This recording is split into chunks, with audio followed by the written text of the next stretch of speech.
মার্চের শুরুতে রঙিন ময়দার ধোঁয়ায় ঢেকে যায় গ্রিসের উপকূলীয় শহর গ্যালাক্সিদি।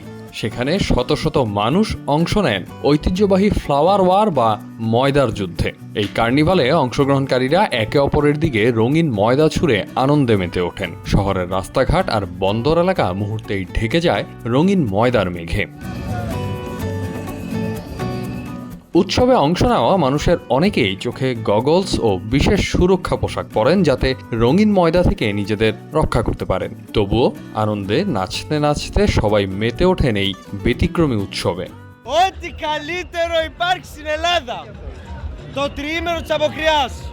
The best. Είναι ένα ήθμο ετών. Ξεφαντώνουμε, ο κόσμος έρχεται, περνάει καλά.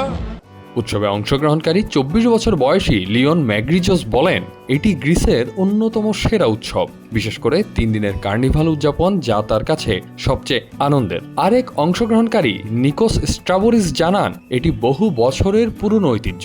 মানুষ এখানে আসে উদযাপন করতে এবং আনন্দ ভাগাভাগি করতে।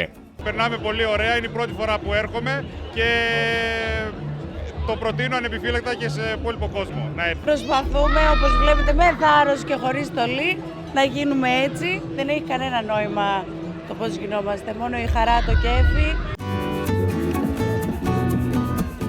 এই উৎসবটি অনুষ্ঠিত হয় ক্লিন মানডে দিনে, যা গ্রিক অর্থোডক্স খ্রিস্টানদের জন্য 40 দিনের উপবাসকাল শুরুর দিন। এই সময়ের মধ্য দিয়ে শুরু হয় লেন্ট, যা শেষ হয় অর্থোডক্স ইস্টারের মাধ্যমে।